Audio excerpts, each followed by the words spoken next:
So hi, I'm Shlomi Ron. I'm the co-founder of the Visual Storytelling Institute, based here in sunny Miami, Florida. And a little bit about what we do. We help marketers like you rise above the communication noise with the personalized visual storytelling programs. So you can connect better with your audience, empower their lives, and also grow faster your company. So I'm sure you all have been reading latest news about Facebook changing their algorithm to play more emphasis on a personal relationship. So that brought all of a sudden the comparison to Instagram. So obviously different design approaches for two different platforms. So that Facebook on both platforms, which is kind of interesting. So for this show, I'd like to talk about Instagram and how marketers like yourself can take advantage. One thing that I came across as I did some research for this program, I wrote this article by the Alexis Madrigal at The Atlantic, and this is how we defined Instagram. Instagram does not pretend to be part of the public sphere. It is not the natural home for the resistance. It's a place for the Sunday's best version of your personal life to have space on the internet, which I really kind of like. And I think it's really kind of bring up the intimate side of Instagram. And Instagram, as you all know, has just passed the 800 million user point, which translates to basically 1 out of 3 US adults have an Instagram account today. So obviously marketers like you took notice, and 70.7% of US businesses today are using Instagram. And it's the first time they exceeded Twitter. So this is amazing news for those of you that are still on the fence line concerning Instagram. And for this, I have the great pleasure today to have a great friend, Julie Capezas, and she's a co-founder at the Ideal Marketing Agency based here in South Florida. And Julie has loads of expertise transforming brands into what she calls little black dress brands on Instagram, which I really kind of like her definition. So with that, welcome to the Visual Storytelling Today show, Julie. Thank you so much, Shlomi. I really appreciate your having me today. Excellent. Yeah, no, I mean, we have been in touch on several programs. You attended our masterclass recently, so that's how we got to know each other. I think also I spoke at the Chamber of Commerce of Boca Raton. So we had a few interaction in those public spaces. So before we get started going down the path on Instagram, maybe let our audience get to know you better, and maybe tell us a little bit about your backstory, how you got started in marketing and in Instagram. I would love to. Well, my background's actually in biomedical engineering. I went to the University of Miami and went into a very technical field. I started in cardiovascular guide wires, manufacturing them, and moved over to marketing when I started working with a fairly large startup company. It was in the robotics space and orthopedics. Oh, wow. And I worked on the marketing team in surgeon training and marketing. So my background's in engineering, marketing, and training. And, you know, what I started to realize when I worked there was the power of social media. In that space, direct-to-consumer marketing is something that's a little bit controversial, but outside of medical devices, there was so much happening with social media. And what I personally did was use LinkedIn to connect with people that it would never have known me otherwise. They would have never known that I existed. And they were so many people were so generous to connect with me and tell me about their experiences. And I started just interviewing executives about what their backgrounds were, how they got to where they were. So the thing that I really realized was that social media is all about access to people, you know, access to brands. And I used this direct outreach strategy to build my network. And when my company was acquired, I was looking at what was I really passionate about going into next. And I saw the opportunity of social media in general for brands and businesses that were kind of operating without it to add that to their marketing repertoire and to make such a different type of connection with their audience, because customers are looking for that type of access. Absolutely. Yeah, no, that sounds very interesting. It's almost reminds me of social selling in a way. You know, you work doing the LinkedIn kind of interaction with the prospects and kind of going the path of sharing valuable information and then developing the relationship. So this is all great stuff. Yeah, absolutely. And when I looked deeper, I saw that the direct outreach piece was really powerful on LinkedIn. But what made Instagram stand out was that as a new brand, as an entrepreneur, I was able to connect with my customers a lot faster and easier using Instagram. So the way that LinkedIn worked with access to executives, Instagram kind of worked with access to brands. And it was very simple to build. We started out with in-person live social media workshops where we covered the top 5 platforms, which were Facebook, Instagram, LinkedIn, Twitter, and Pinterest. But we were personally using Instagram to fill all of our workshop seats.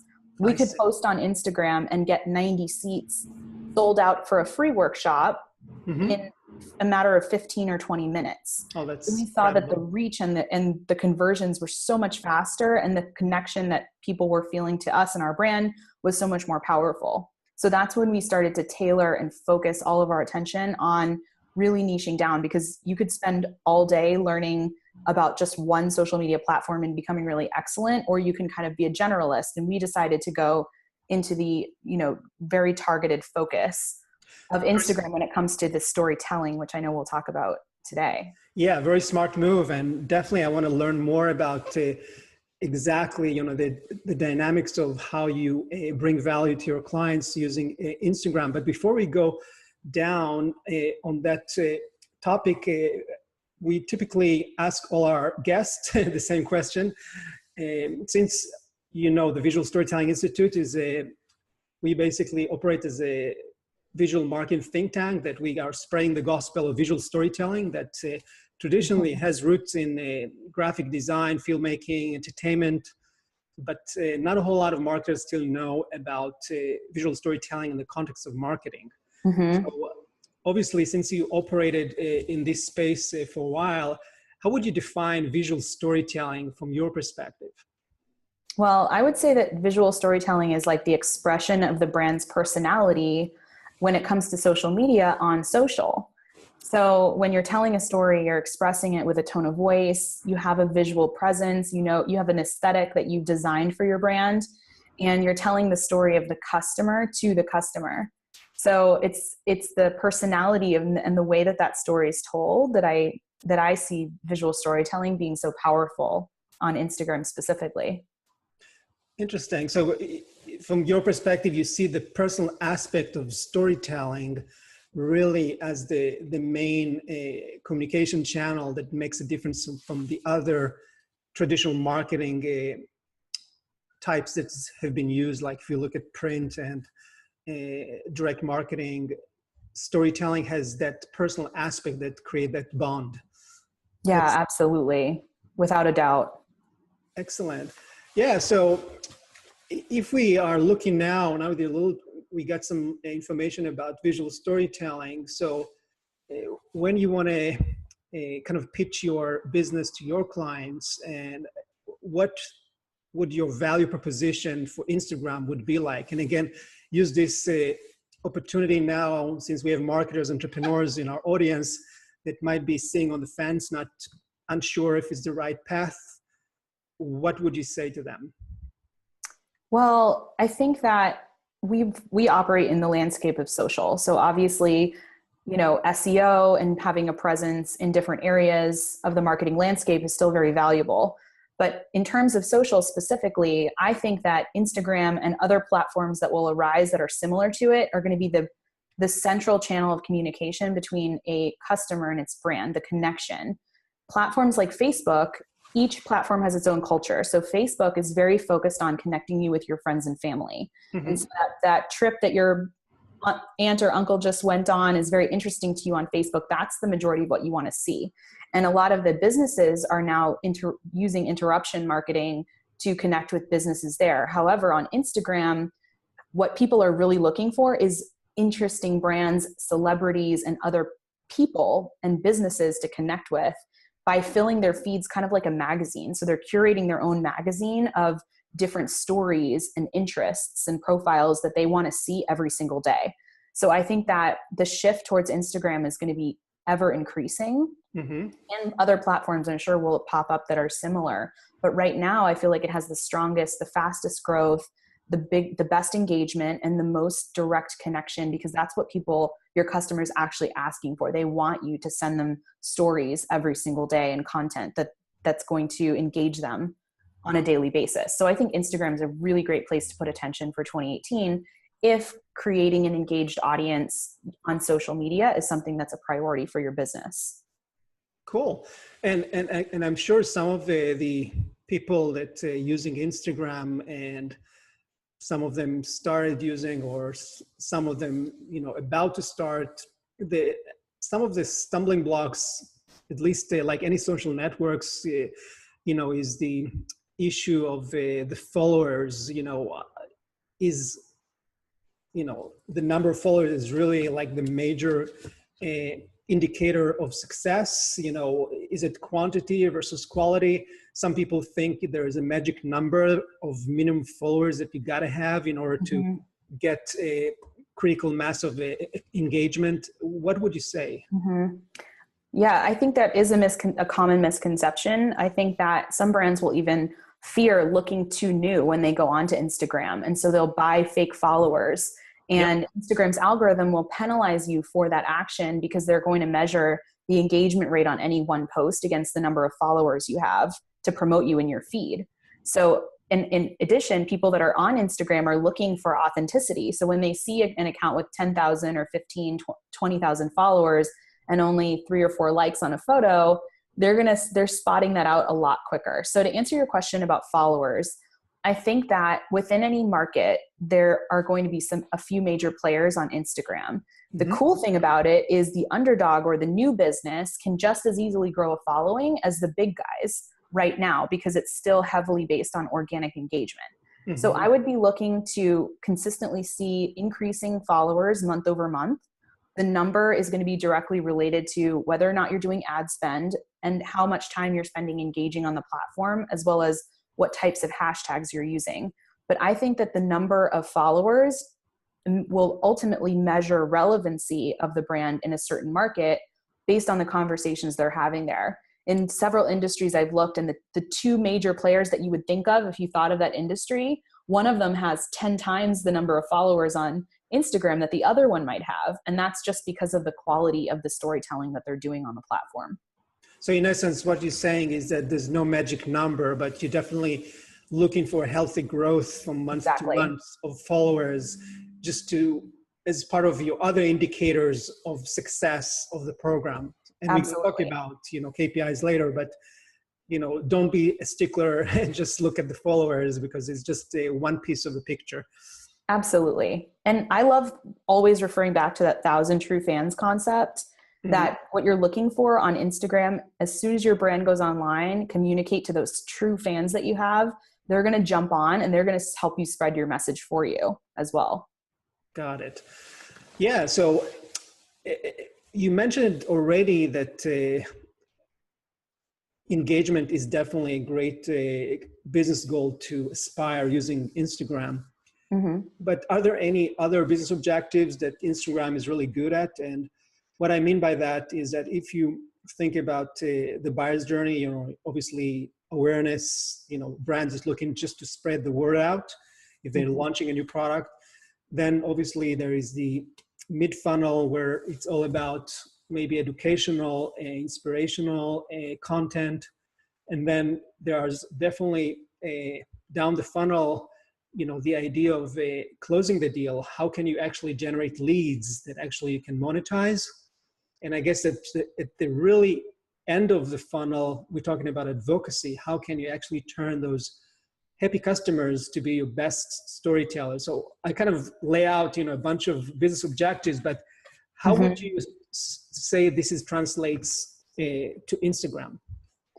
That's such a great question. I kind of think of it as bookends of the funnel. So it's definitely brand awareness. It's definitely getting your name out there. Yep. And in the middle of the funnel, where you're doing some deeper education, especially if you have a technical product, that's going to happen off of Instagram. So we always say that the purpose of Instagram is finding new ideal customers and piquing their interest. They're going to see a beautiful hair product, or they're going to see something new about your brand that they've never thought about before, because they have an old perspective of maybe what your brand stood for 10 years ago.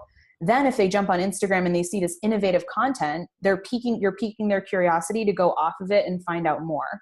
So I think some brands tend to over communicate on Instagram, where the real value is the inspiration piece, inspiring, entertaining, lightly educating them about the value of the product, but then getting them to go somewhere else and getting that information. And then the people that really fall in love with your brand, those are going to be your followers that stay with your brand for years and years following you.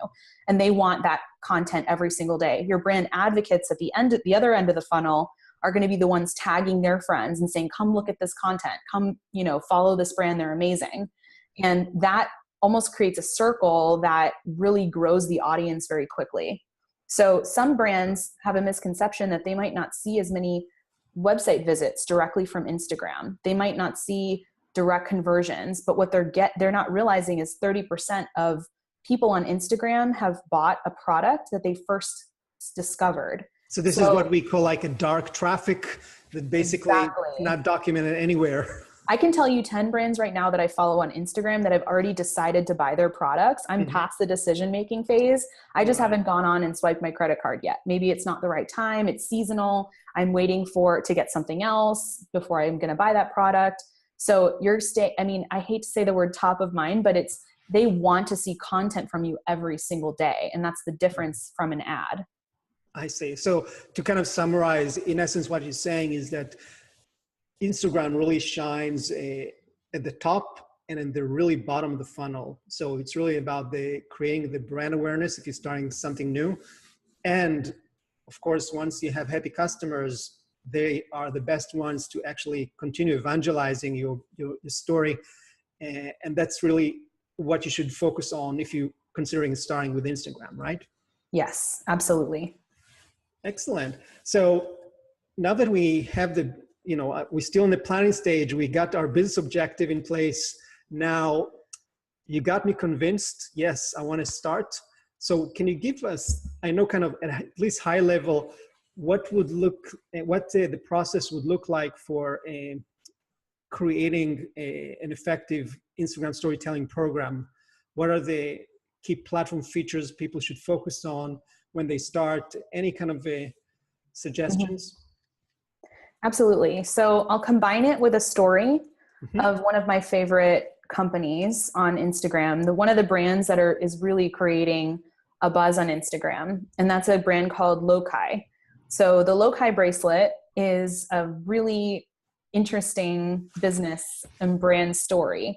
Yep. The bracelet's a simple silicone bracelet with beads around, but the founder of the company, one of his relatives was diagnosed with Alzheimer's. And he felt that in that same moment where he felt so sad about that experience, he also felt an expansion of the joy that he had all these great memories with this relative of his. So he realized, coined this term that says, stay humble, stay hopeful. And it's kind of the juxtaposition of the highest moments in your life and the lowest moments. So he built this brand story into a product, which is the bracelet contains a drop of water from the highest peak of Mount Everest and a dot of mud from the Dead Sea, which they think is the lowest place on earth. And the whole Instagram's content plan is issued from that brand story. So there's a little bit of a misconception where some brands they're trying to make their product look cool, look appealing. Their goal is to get people to buy their product. That's always our goal in business, revenue. But on Instagram, the actual content is an art form.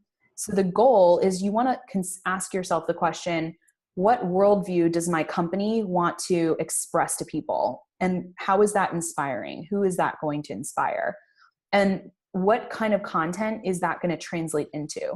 So the key features on Instagram platform that you want to focus on are the photos, the captions, and the stories. Stories are 15-second video clips. Right. So in the feed, your feed is the list of the photos that you're going to see in timeline order that are of the companies that you are following. That's called your feed. It's not exactly in chronological order anymore, but there is a time factor. So in that feed, photos perform better than video. So you want to focus that feed on great photos that are telling. It's important to know that. I didn't know that photos perform better than videos. They do. They perform better than video. So people are not really looking to watch video in their feed because Instagram users love the experience of scrolling fast. They want to see a photo, awesome, like it, keep on going. Instead of stopping for 2 minutes, that kind of interrupts their flow of looking at their video photos. So you want to focus on the photo. The photo leads the story. The photo is everything on Instagram. We say the photos get likes, captions convert. But what that means, if the photo doesn't lead and doesn't inspire, then the caption's not going to take you anywhere. So you want to express your brand story, your visual story in photos, and then you want to follow with the caption that gives a little more meat detail to the story or makes the person look deeper at the photo. The second component is the story. Good question. What about, still on the caption before we move on, but what about the links? Since obviously Instagram doesn't offer you links other than your bio link. What would be your linking strategy? That's a great question. So it depends heavily on what your goal is. If your goal is email opt-ins, for example, then you're going to be referring people to the link in your bio. And I would recommend having that link just be the one opt-in you're focusing on. You don't want to consistently change the link in your bio because it confuses people. Some people on Instagram think that if they see something cool, they'll say, "Oh, I'll go back to that link tomorrow." Right. But you don't want to change that every single day. Maybe once a month, maybe once a quarter. But in general, if you want email opt-ins, you're going to be referring to click the link in your bio and giving creative calls to action to get to that link. Some companies. That's a great tip. Basically, you're saying sending people to maybe a landing page to capture email addresses or just a contact information page. Right. Something, and they're expecting a gift. So people love on Instagram to stay on the platform. They have a little sequence on their phone. They'll open their phone, check their email, and they're going to hop to Facebook, scroll, click out of that, go to Instagram, spend 5 to 10 minutes scrolling, and then they're leaving the platform. But it's going to have to be something very enticing to get them to jump off the platform. Right. So in order to capture that email, you want it to be a really enticing gift, like like some kind of a video series or some kind of a behind the scenes, a challenge, a giveaway, something along those lines. So it's like a gated asset that you're sending them, but in order to get it, they need to register. Right. I see. And that's how you capture email addresses. That's interesting. Right. One thing about stories that I'm kind of also curious is that it's kind of, they kind of stole it from my Snapchat, but I think, one of the things that I'm kind of still try to understand is obviously the engagement with stories is a little bit cryptic because, either you just get a longer list of people who viewed your story, but there's no way for you to interact with them. I mean, for the most part, I haven't seen anybody, really kind of developing a dialogue as a result of viewing a story. What would you take about engagement on stories? I totally agree. It's interesting. It's going to be very interesting to see where it goes. But I think in general, telling a story with video is just a different multimedia experience. So there's a lot of place for creativity. It's only a 15-second clip, which is also very cryptic. Right. I've seen a lot more engagement on my stories as opposed to Instagram lives. I think you have to get to the point very quickly with an Instagram live, which is a continuous video that's then posted as a story, essentially. Right. So the 15-second videos, the great thing about them is if you have over 10,000 followers, you can have your audience swipe up. So the conversion on a video is a lot better because it's simply less clicks. On a post, you have to click their link bio, scroll to the top, click the link, and it's different experience than I like this video, swipe up really fast to see something. And there's a nice little X button where you can go right back into the feed. Absolutely. So I think it's a space for creativity. It's still something that I'm collaborating with video experts like you to look into that more. Right now, I say try to use it on a weekly basis to give your audience behind the scenes. And especially if you're a personal brand or you want to have a voice to your brand, maybe you have customers or brand managers to jump on there and give an experience or a talk, it's very good for the customer to hear your voice and to look into your eyes and see that experience. So for personal brands, I love telling them get on stories every week. That's a great advice. Yeah, because obviously it's kind of a new terrain. And I think the more you experiment and the stories offers a wide range of features, these overlaid graphic elements that you can add to it and create really the classic setting conflict resolution story structure right there. So it's a great platform for a great canvas for this. You can also introduce a lot of surprise. So you can have something and then the next clip can be very surprising, make the customer laugh. So there's a lot you can do with the video side of it. Absolutely. Yeah. So you've been at this point have been working with lots of marketers and talked to a lot of people that are considering Instagram, and I'm sure you're also reading a lot what the industry is doing.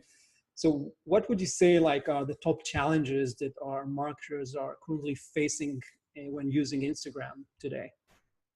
Some misconceptions maybe. Mm-hmm.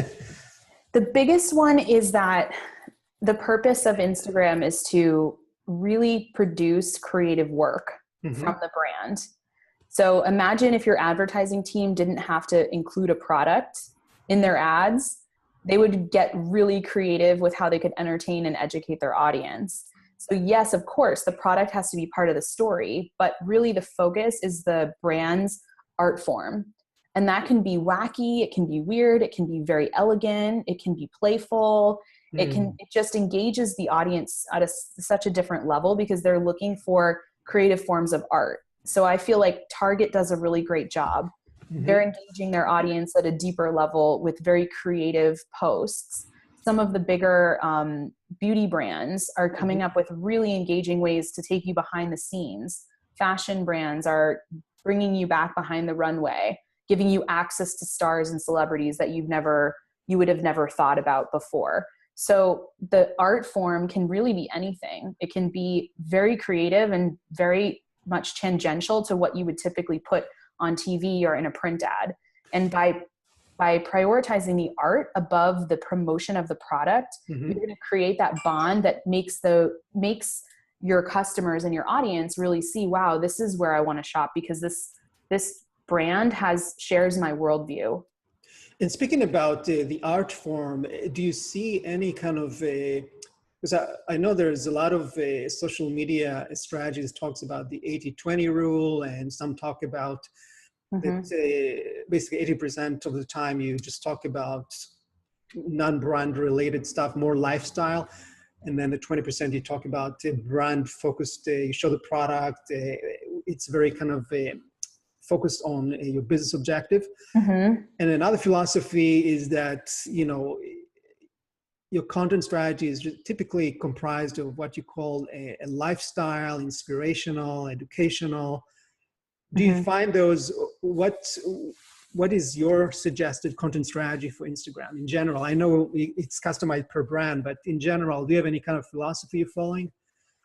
Well, it's funny because some of the most successful brands like Live Loci, their product is in every photo on Instagram.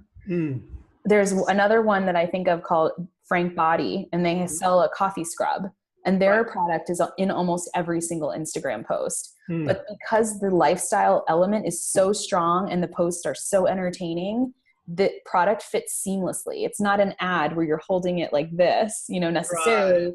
It's a lifestyle where the person's experiencing the joy or that transformation that they were looking for, and the product is still present. So for non-marketers, I typically do say 80-20 because they're not so fine-tuned with the lifestyle piece of it. But for marketers, I say try to make it as seamless as possible and make the lifestyle at the forefront of every post, and then see how much you can push the limits in terms of integrating your product in the photos. Got it. All right. So far we went through a very interesting path, from planning, from talking about the content strategy, some of the stumbling blocks and how to overcome them. And obviously at the end of the day, you know, like any marketer, especially if you work in the corporate side, you need to report your success to your line manager, right? So what is the typical KPIs or metrics that you use as targets in your programs? Well, definitely we're tracking followers. So we're tracking an increase in followers month over month. I would say that this, from a very small brand, expecting 10 to 50 new followers a day with great strategy is like the normal, like the norm. Right. You can go more and you can go less. You can become viral and go a lot more, but you're going to see a steady increase in followers consistently. Okay. Your likes are going to go up and down on a daily basis. One post you might have 5,000 likes. The next post you might have 1,000. And it's a fluctuation. I think it's the algorithm promoting your photos a little bit more, a little bit less on different days. And also they measure the speed at which people like it from the moment you post. That may change. And a lot's changing right now about how posts are promoted. But you're definitely tracking your increase in followers. I like to track average likes and comments on a monthly basis. So over all the posts I did, is my average increasing? And then I look at what are my most popular posts. Typically brands will see that a certain type of post performs well every single time, and that's their home run type of post. They don't want to necessarily repeat that every single day, because followers, then the good stuff gets old. So they'll still keep it 2 or 3 times a week for the great post, and then they'll fill with other posts that try to get closer to that. But the best performing posts. And then I also like to track link clicks, which is available in insights behind the scenes of your Instagram account. And if you're doing advertising, of course, you're going to be tracking the conversions of your ads, the click-through rates, et cetera, for those. But that's basically what you're clicking. You're tracking the followers, the engagement, and the traffic. Interesting. And do you use any analytics tools, or are you just focusing on the insights that Instagram provide? Right now, I'm just focusing on the insights. I think when you use different tools, you're going to get different numbers, and the numbers might not always match up with insights because the other tools are just slightly less accurate. I find that is going to be enough right now because I'm trying to measure audience engagement.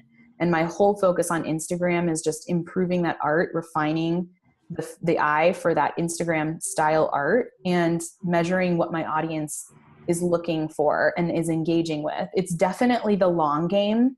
It's something that is going to be built. If you were to dedicate a full year, I think you would see some really nice results. But quarter by quarter, you're going to see big gains. The first quarter, you might say, oh, this is starting off slow, but then it's going to build quarter over quarter as you start engaging influencers and improving your hashtag strategy.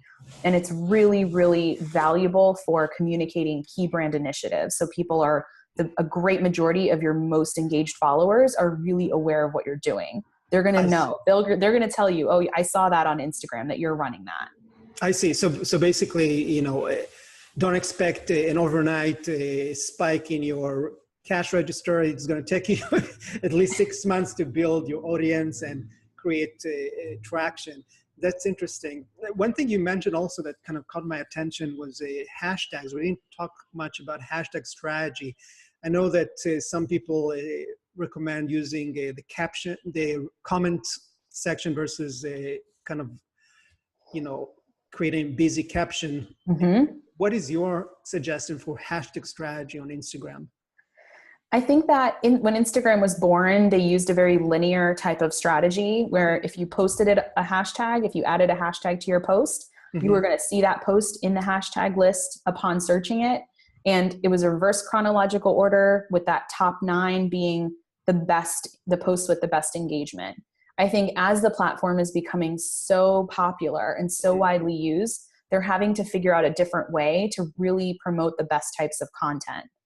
I like to think it as Stumble Upon, that website where definitely. You could, discover new things. I would say almost half of an Instagram user's time, the average user, is spent trying to discover new and cool things. So Mhm. the hashtag being efficient and effective in the way that they set up that algorithm is really important. So right now, the current, best practices is to use all 30 hashtags, Mhm. to put them in the first caption below your post, as you mentioned, and to use In the comments, you mean? in the comments. Yes, I'm sorry. And you The can fit comment. and you can fit 30 hashtags in a comment. You still can fit 30 hashtags. I've heard rumors that that's changing and that Yeah, the because I reason tried that. people are, oh, you did? Yeah, and I had to split it into two, but then they didn't accept my second comment. So It's yes, changing. yeah, It's yeah, changing rapidly. So I have heard that yeah. this is going away, that Hmm. they're not going to allow the 30 in the comment anymore, Right. because what they've for most of the tags over the past I would say the past 30 days, they've started splitting the hashtags by top Mm. and by recent.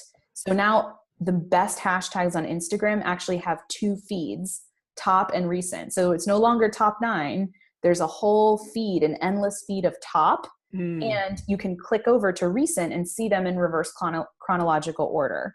Oh, I see. So now you have way more opportunity to get exposure if you hit the top section. And that's I think what they want to do is they don't want people having to use extremely niche tags if you have a great account.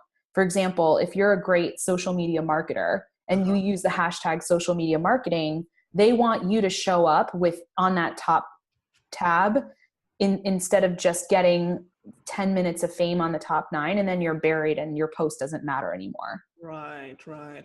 And do you normally recommend your clients using a specific set of hashtags, or should they use? I know there's a bunch of external tools that allows you to kind of grab the most popular ones and Mm-hmm. constantly refresh your list, pair the photo or the asset you are posting. Well, we're really staying on top of it because there are changes like literally happening right now. So my advice today may not be good a week from now, but Sure. what we're recommending right now is that people are looking at niche hashtags that are less than 1 million instances. For example, the post frequency is less than 1 million, so that you have longer to stay in that top 9, so that when people search the tag, they're only scrolling for less than a minute to find your post in that feed, to increase the chances that you're going to be discovered. And the top So 9 that you're talking about, this is under mhm, the top feed. that's with the old feeds. So about Oh, I half the see. hashtags still have that old top 9, Oh, I and see. they're the ones that are still working on the old algorithm. But it's really changing. I think what we're moving toward, if I had to predict, is that hashtags are going to be use the most relevant hashtags, Hmm. for the post, and only tags that are really truly relevant. Like if you use the tag yellow sweater and you don't have a yellow sweater on in that post, I don't think Right. that hashtag is going to apply in the future. Yeah, But we're and still trying to figure that out. absolutely. And there's also, I think, kind of a, a delicate balance between describing the things that are in your photo Mm-hmm. versus your business objective. Is it really related to your target audience? I mean, yellow Exactly. sweater, for example, we don't know it can be related sometimes, so it's like the descriptive and the goal should be Well, it's a somewhat great point. aligned. What is someone going to enter into that search to Yeah, find you? Those are the yeah, only tags you should be using. exactly, exactly. Very cool. So when you look at, obviously things are changing really fast at Instagram. They are constantly introducing new features, changing things. But if you today need to predict the future of Instagram storytelling for the audience that's listening or watching us, what would you say? Well, I would say that Instagram is the future of brand connection on Hmm. social. Absolutely. It's already the leader in terms of building brand connection. Hmm. And secondarily, I think it's going to be the future of publishing as well. I think that there's fewer and fewer people that are actually buying print magazines. And the purpose of Instagram really is to curate a magazine type of feed. You want to see ads, you want to see articles, you want to see interest stories, and you want to see celebrities. So you're basically curating your own feed, but by following certain accounts, there are those sub feeds there. So I think the publishing industry is going to be turning much more visual. Mm-hmm. Longer form posts on Instagram, I think, will become more interesting to people. And I think that it's going to be very important for brand connection. No, excellent. Yeah, I think supporting what you just said, I just came across interesting research from the University of Oregon from 2016, and they found that the use of image-based platforms like Instagram and Snapchat was associated with lower levels of loneliness among users, higher levels of happiness and satisfaction, while text-based platforms like Facebook and Twitter had no correlation whatsoever. So it's kind of interesting also to see it from that perspective, that people feel happy when they use visual-based platforms. I agree. I think I've seen multiple articles that say that Twitter is in general seen as the most negative platform. Overall, the general sentiment of the content is more negative. Facebook might be more neutral, and then Instagram is more of the happy place online. So they say if they want to have good vibes, if they want to go and be inspired, they're going to Instagram. And I think that's a great place for brands to be. Absolutely. So just to kind of summarize it, everything that we talked, if we can distill it to what are your top 3 tips for marketers that now are absolutely, you got them convinced today that they'd like to start spending some time on Instagram, what would you say is the top 3 tips? My top 3 tips. The first one I would say is do your research regarding brands that are really engaging their audiences. Mm-hmm.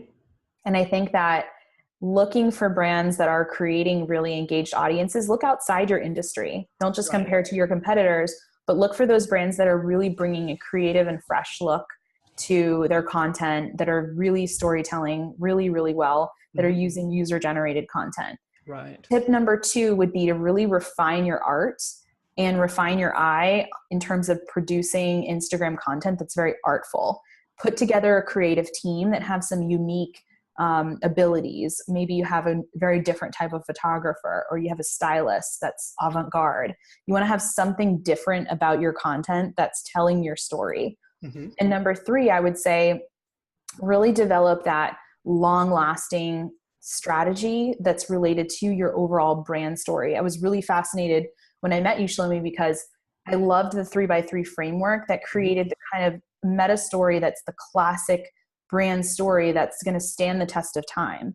That is something that brands can refer to over and over again. And it's almost subconscious when your audience gets to know it so well that it's like in their bones. But you're going to be able to translate that to a very long performing strategy on a platform like Instagram, because every post is going to form that story over years and years. So play the long game and definitely look at your big overall meta story, and then break that down into individual posts that just make sense to your followers, that create something they want to experience on a daily basis. No, that's excellent. And thank you, by the way, for the compliment. So it's genuine. I really think that it's genius. Thank you. So just to summarize, basically what you're saying is really do a great research, see what other brands are doing in the industry, and then assemble a creative team internally.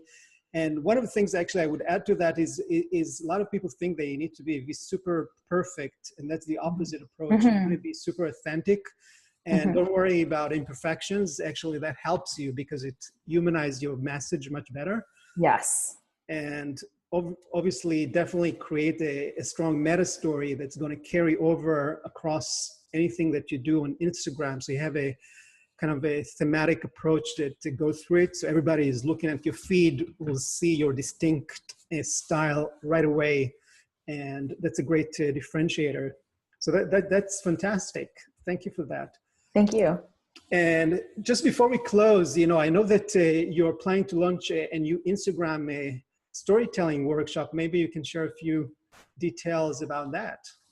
Sure. Well, the Instagram storytelling workshop is kind of designed to help businesses cut down on that learning curve with Instagram.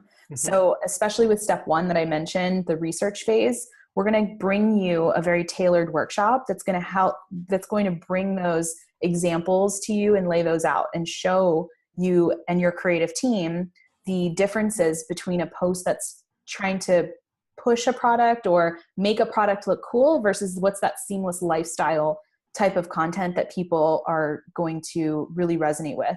And that is a simple distinction that can be kind of hard to uncover at first, but once you see it, your creative team's going to go, okay, I understand how to do that now.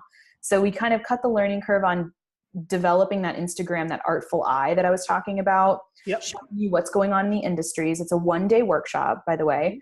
And then we're also going to give you the key strategies and the latest research on how to plan out your content strategy, how many posts a day, when to post, what you want to be overarchingly doing with the link in your bio on a month-to-month basis. We're going to break it down. So in phase 1, you're going to actually create that meta story using the Visual Storytelling Institute framework.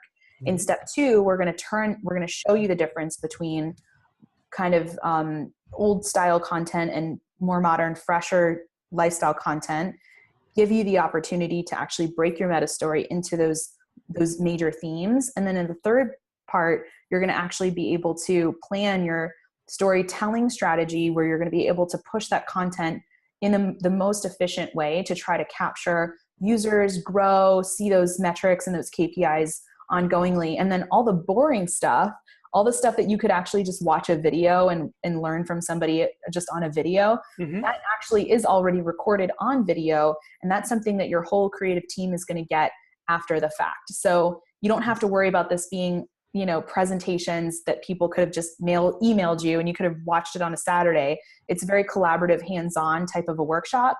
And you're going to be able to create content in the workshop, learn how content is created, plan your strategy, and then learn those high-level things that your team needs, with all that supporting documentation being kind of off to the side that you can always go back and reference. Oh, that's fantastic. Wow. Yeah, it's going to be a really great 1-day workshop for marketing teams that are that want to just dive into Instagram and get it all done in a single day. Brilliant. That's fantastic. So now that we know so much about Instagram, about the workshop, how can people contact you about in general and about learning more about the workshop? Absolutely. I'd love for you to follow us on Instagram at Social Brand School. That's our 6-week online course that we have for business owners. And then also, if you're interested in the workshop for corporations, look at bit.ly/IG storytelling workshop, and you'll find a link to schedule a complimentary discussion with us about it. Excellent. Yeah. And we're definitely going to include all this information in a blog post in the show notes, and as well as the information from this video, as well as a link to our iTunes and other podcast networks that we're going to syndicate this show.